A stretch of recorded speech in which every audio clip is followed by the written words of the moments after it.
Welcome to Ladies Talking Love, Season 2, Episode 20. What do I do when my young child is masturbating?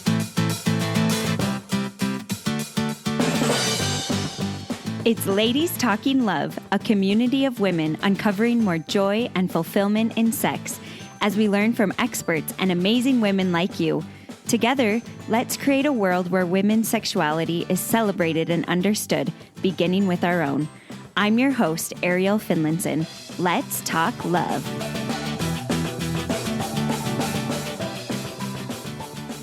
If you have a child, you have probably had the experience of coming upon them when they are self-touching.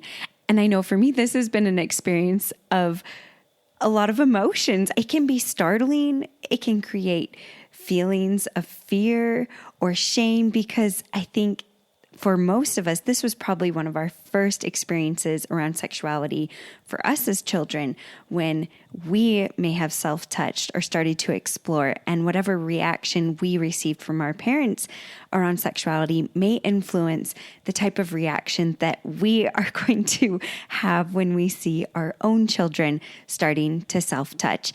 And this can be so tricky, especially for those of us who may have personal beliefs or be in a faith tradition where masturbation is not encouraged.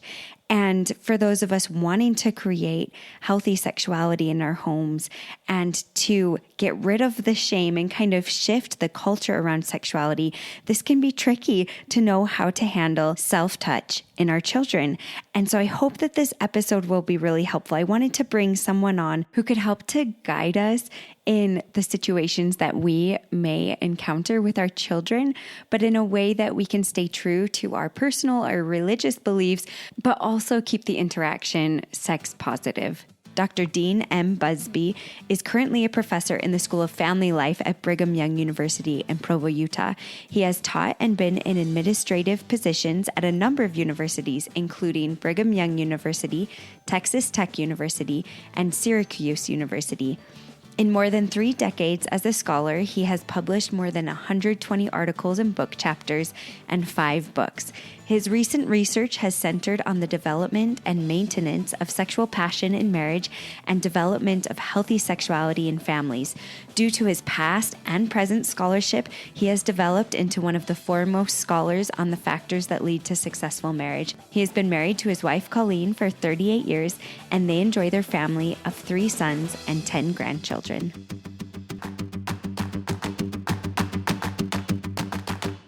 Before jumping in, I just wanted to let you know that we are actually coming to a close of Season 2. I'm going to take a couple-month break over the summer, and I would love all of your feedback. I would love to know upcoming guests you'd like to have on in Season 3, topics that you'd like to have covered, any suggestions of how we could improve the podcast to make it serve you better, because that's why I'm here. I really want this to be helpful for you in your relationships with your partner and your kids. And I really hope that all of this will be helpful in creating more joy and fulfillment for you in your sex life. And secondly, this episode ended up being a little bit longer and had a great breaking point of talking about young kids to adolescents and teenagers. So this is actually going to be 2 parts talking with kids about masturbation. And this one is focusing on the younger kids. And then the episode that comes out in 2 weeks will be focusing on talking to teens and adolescents.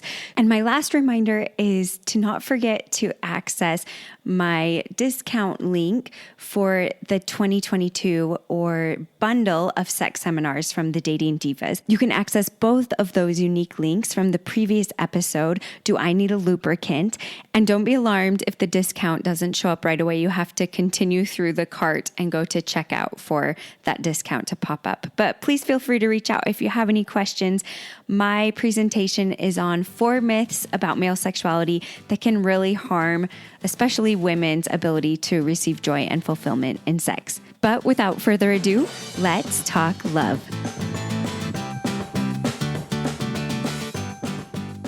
I'm so excited to welcome Dr. Dean Busby onto Ladies Talking Love today. Thanks so much for joining me. It's nice to be here. And you're actually the first male guest Well, who's ever been on. We had a couple, but so you're pretty privileged. Okay. Well, I feel privileged.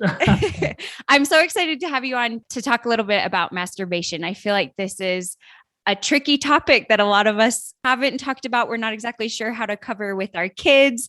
And I really appreciate you being willing to come on and talk with us, especially from your background, religious background. And you also teach at Brigham Young University, which is a religious university. And so I love having kind of that perspective. Can you start us off by just telling us, how would you define masturbation? In the things we've written, we've defined it very, very broadly. And that is whenever you do anything to yourself that increases your sexual arousal. So that's super broad. And that could be anything from looking at something, fantasizing about something, touching your body in different places, etc. And it doesn't have anything to do with orgasm or not orgasm. It just has to do with starting your arousal process on your own. And that's, of course, broader than the typical definition that you would see out in the research literature. And frankly, there isn't much research on masturbation, which is fascinating. That is. We start with that really broad definition because we think it clues into this idea that we are capable of arousing ourselves in a variety of ways.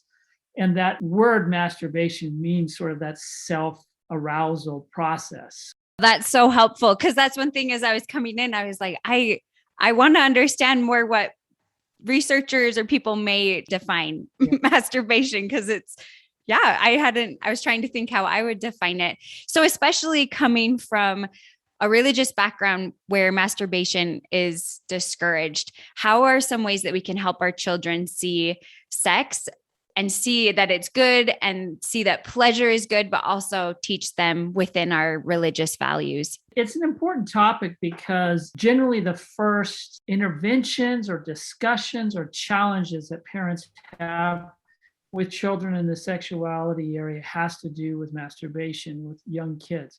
It looks like over half of them to 2/3 of them will repeatedly touch their genitals when they're small. This is between the ages of 2 and 5 and 6, that sort of early age. And so most kids will spend some time exploring their bodies, touching them. It feels good, so they repeat those touches. And most parents will see them doing that. I mean, it's not uncommon for a parent to have a kid that just sticks their hand down their pants in public, and walking around, and they're just, and not necessarily always stimulating their genitals, but they may be touching their rear end or their thighs or whatever. They're just sticking their hands down their pants and touching their body. And so it can be pretty embarrassing for a parent, in public, and not super socially accepted. Yeah, exactly.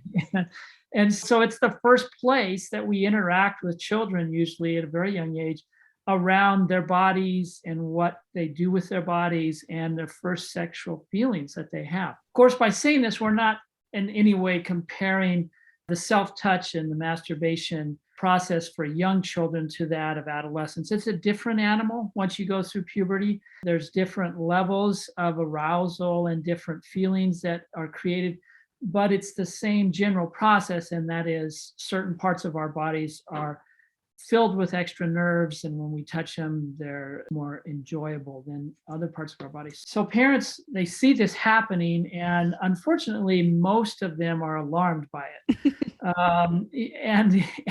It's really kind of curious to me because our children do all sorts of things with their bodies that are odd and strange and unusual, and we generally just let it roll off our backs. They start trying to stick their fingers in light sockets and that. And so we buy little protectors, or, they start trying to eat dirt and do other things that are sort of not helpful. And we don't get wound up about those things. We just normally say, okay, well, this is a kid that just experimenting with the world. Mm-hmm. But then as soon as they touch certain parts of their bodies, we get all worked up about it. Yeah, exactly. And my kid's got problems, or no, they're going to have problems.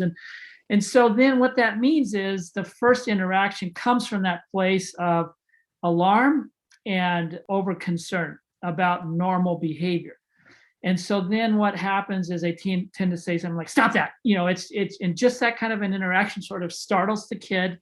And so immediately what they're doing is they're associating these parts of my body are bad, they're shameful, they're anxiety provoking, that sort of thing. And so then, of course, kids can't resist this either.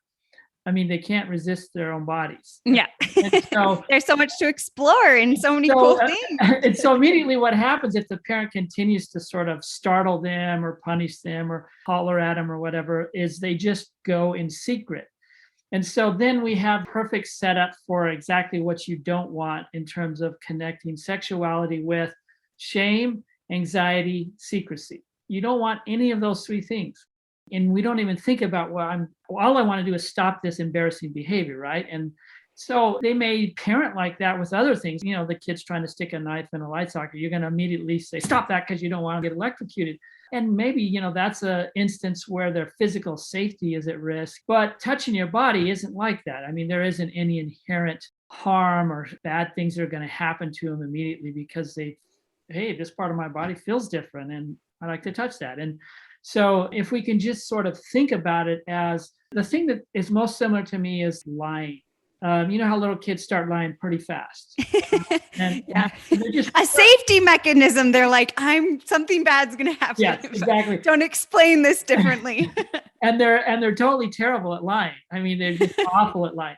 And so we're used to then sort of figuring out when they do something that they're afraid is going to get them in trouble, or maybe even they have an internal sense that this is probably something I shouldn't be doing, that they start to get upset about it and they make up a story. It just comes to them immediately. And children typically are not what you would call pathological liars. They're just natural liars, you know, because again, they're trying to figure out how to avoid the problem of my parents being upset at me. And if we think about masturbation in the same way as lying, you wouldn't want to scream or holler at your kids about lying. You would want to call them on it, right? They do something and say, well, you know, you said that it was your sister that took that, but I kind of saw you take that. And I think that's, you know, that's what we call a lie. And we don't want to do that because then we can't tell whether somebody's, you know, you just sort of start explaining it to them, right?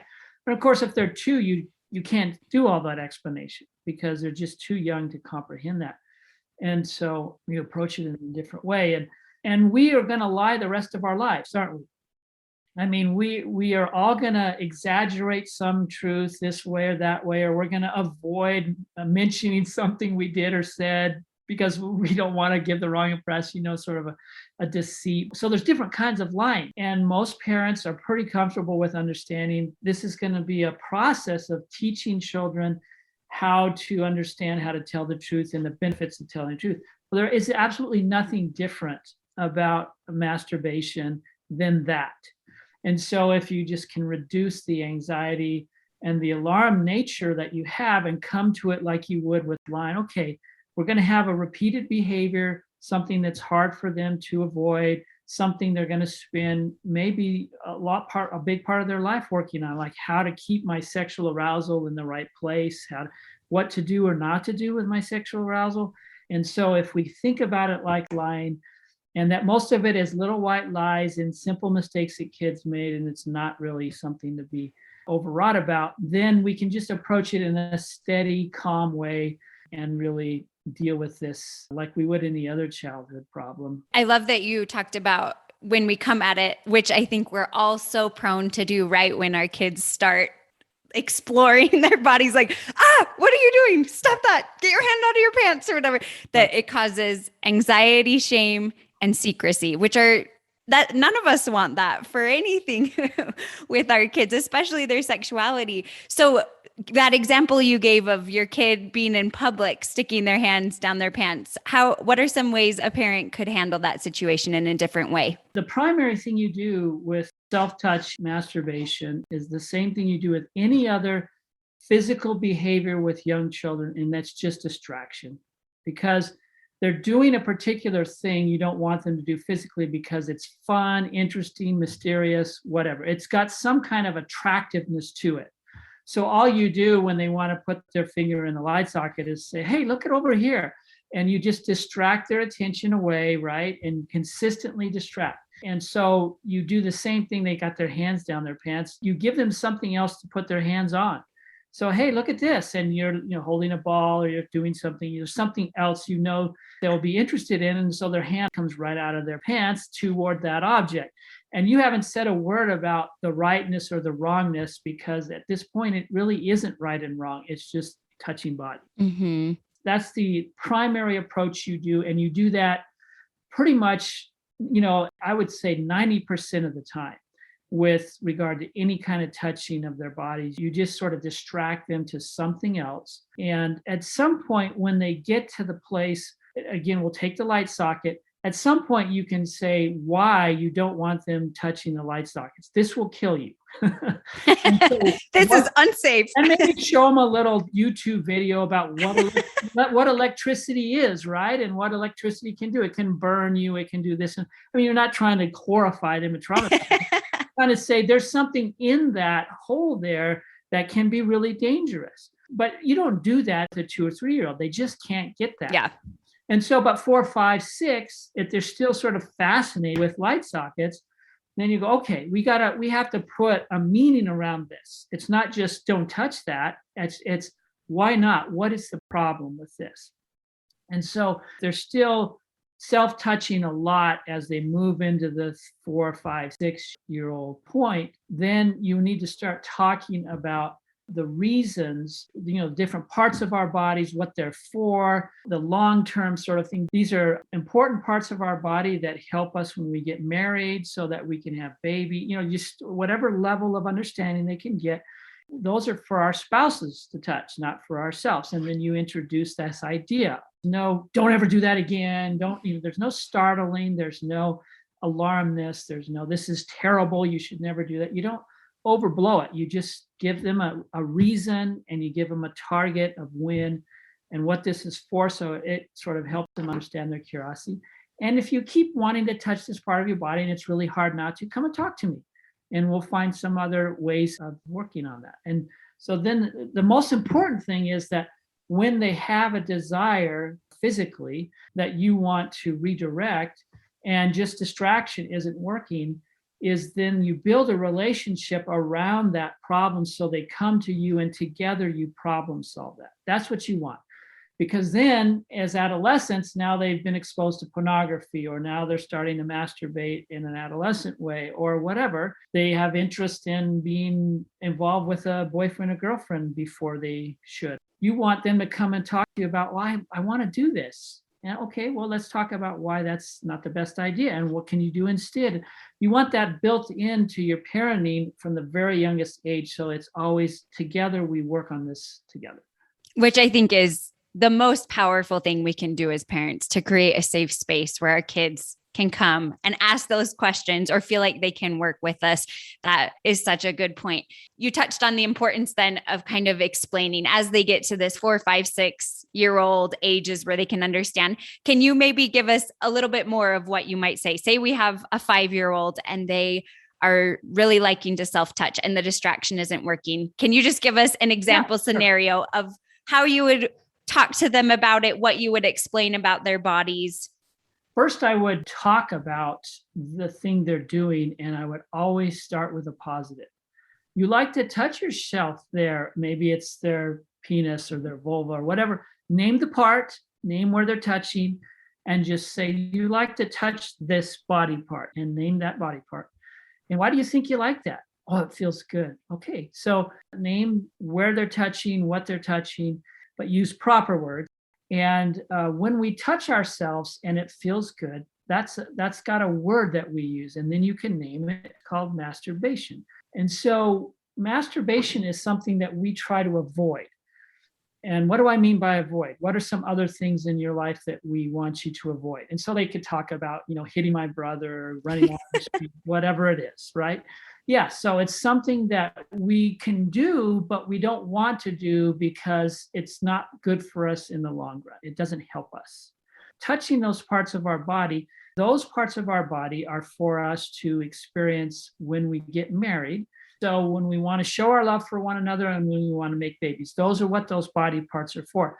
Are you married? No, you're not married, right? Are you ready to have the baby? No, you're not. So those parts of our body, they're special. So we try to keep those special for when we're married. And so we try not to do masturbation. But it's hard, isn't it? Because it feels really good. So when you want to do this and oh, dad told me that we shouldn't do this, but I'm having a hard time, then come talk to me about it.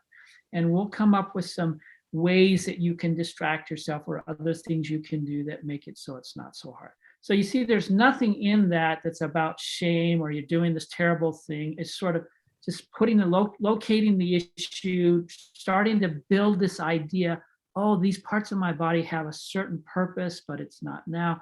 And these are really complex ideas, even for a 4 or 5-year-old.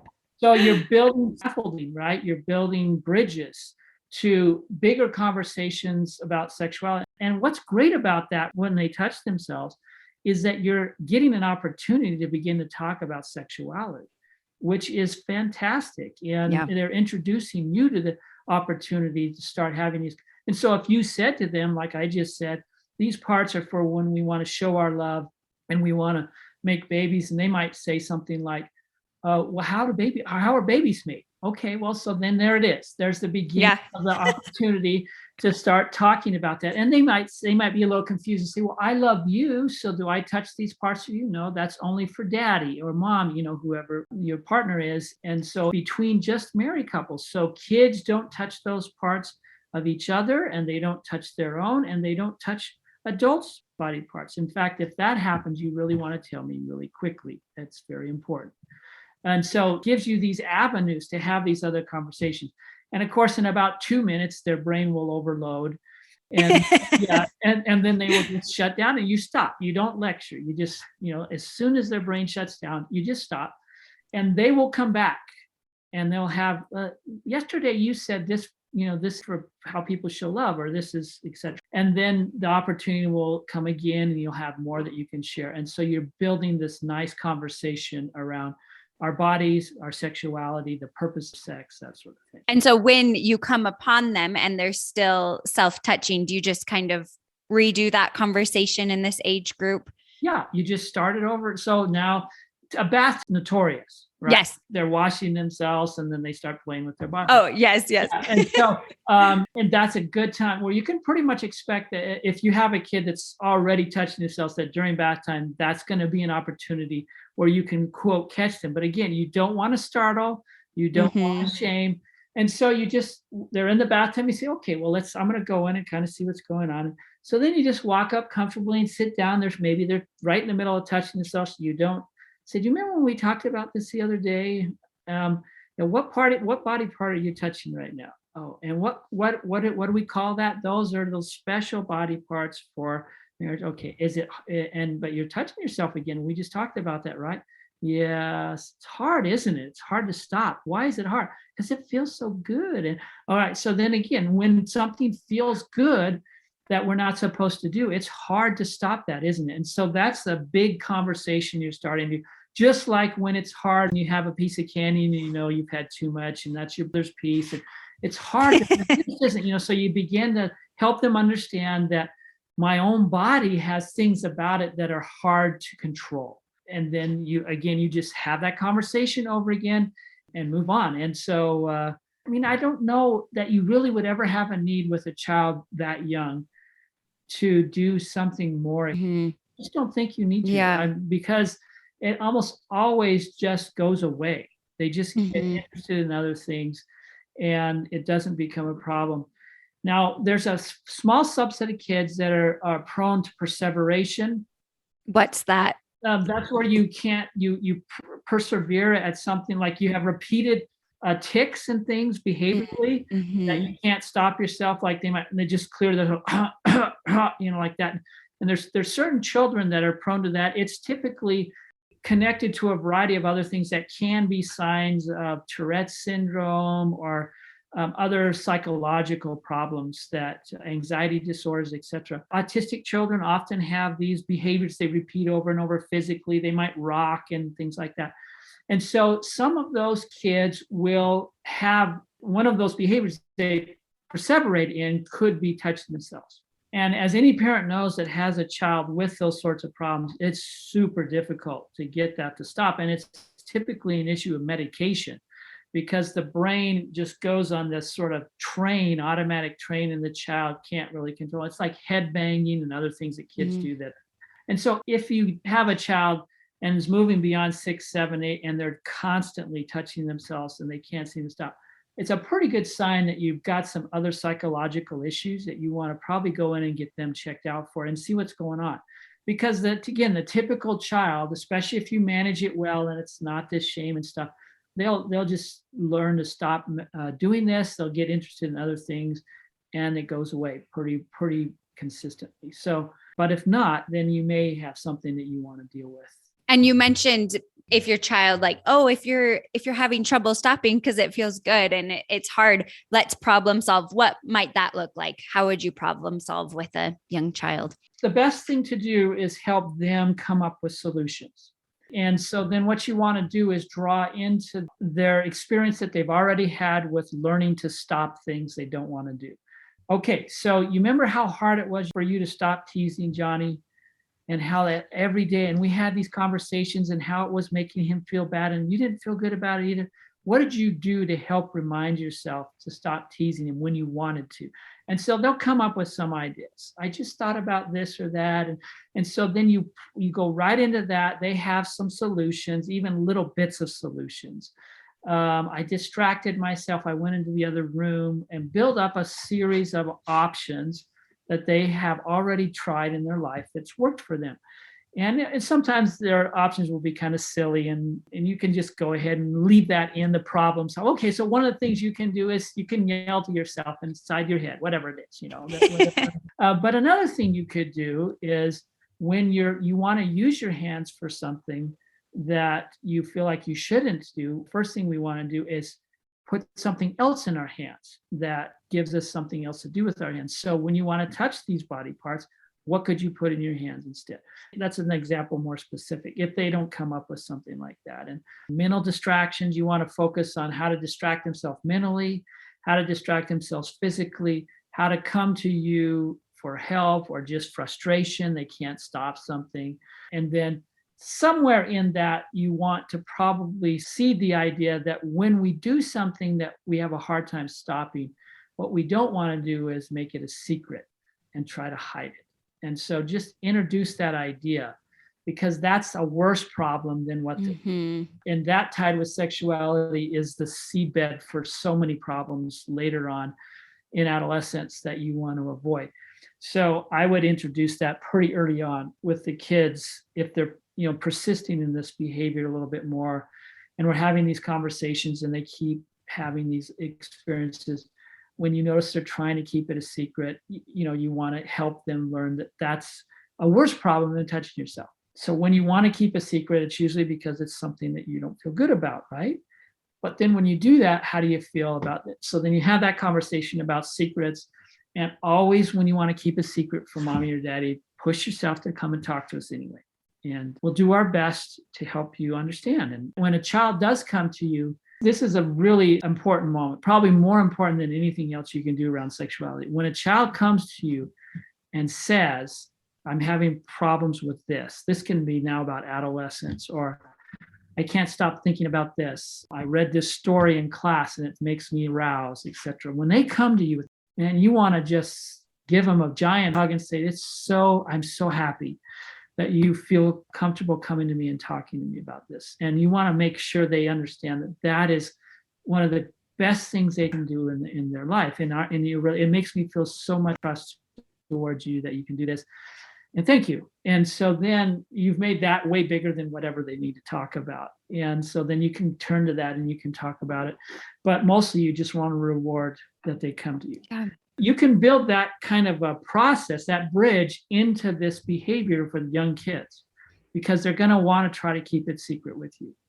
And of course, they will keep secrets from you, and they will sometimes come to you and sometimes not. And again, you don't shame them when they don't. When they do come to you, you're just super happy about it. When they don't, then you have a discussion about, well, you were keeping a secret. Let's talk about that again. And so you start that conversation. Which is such a great way to, just to reach out to other people. I think so many of our problems, we want to keep them to ourselves instead of reaching out for support and help. Are there any boundaries that you would set with young kids around masturbation? Because I know we don't want to shame it, but what if they're having trouble with self-touch in public and that's great question. A persistent thing, because that can be so tricky. Yes. And believe it or not, even some adolescents, when they first, 12, 13-year-old, 14-year-olds can secretively be trying to masturbate in class and, through their clothing and that sort of thing. And they get in this habit. And of course, that's very alarming to school personnel, to classmates and that sort of thing. And so it's a good time when they're smaller to start talking about, these are private body parts and these are private behaviors. When you are struggling to not touch yourself, touching yourself on your own is one thing, but when you're in public, that gets lots of people upset because those are body parts that are private for them too. And it makes them nervous and it makes, so you kind of start to explain that if they move this into with a sibling or something. So now they're wanting to touch their siblings' bodies or they have their sibling touch. So that gets into this place again where we're crossing this boundary into other people's privacy and other people's bodies. And that's way more of a problem that we want to stop. And so then again, once you start touching somebody else's body, you're moving into another category. And the parent needs to be pretty firm about that and have a clear boundary that cannot happen. But usually I try to never talk about anything that has to do with abuse, safe touch, bad touch, when we're trying to protect them from other people touching them. I don't mix those up with regular conversations about sexuality. They're just too scary for kids. Yeah. And so you need to bracket that and have a conversation about safe touch and unsafe touch, that privacy in your own body and other people's bodies, consent, that sort of thing. You have those loaded conversations around sexuality regularly, but you don't have them in the normal conversations, typically when you're just talking about sexuality, like this is your body part and regular conversations, because you want that to be a calm, comfortable, open conversation without any sort of fear and any sort of worry about bad, awful things that are going to happen to them. And so, that's why it's totally inappropriate to say to a child, if you keep doing that, Heavenly Father is going to be angry at you and not let you into heaven. It's just not the right way to handle it. You don't want to inflame this idea that they're going to hell because they've done something sexually as a young child. And that's typically, back in the day, that's what religious parents did, is sort of, lay out there that this is bad behavior that Satan wants you to do and all that kind of stuff. And again, what that does is it loads sexuality with so much anxiety, so much fear that they can't get their minds wrapped around it in a healthy way. Yeah. And I love that point to separate it. Have talks about consent and safe touch, but then also have talks about sexuality.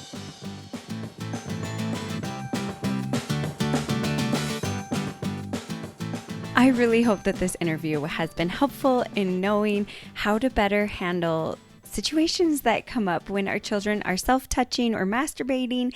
And I hope you feel more confident to have a conversation with your partner and decide together how you want to handle those situations. Because more than anything else, I hope that these episodes start good conversations between you and your partner in deciding how these types of things are going to work for you in your marriage and also with your children, because there's no blanket perfect way to do it. We all have to kind of decide together. And I hope that these episodes instigate great conversations to get the ball rolling and help you have some ideas of where to even start and what things to consider. And I wanted to break this up into 2 episodes because it was a little bit long and I felt like it was a natural break to go from talking about young children to then more teens and adolescents about masturbation. So stay tuned in 2 weeks for the follow-up part 2. As always, thanks for talking love.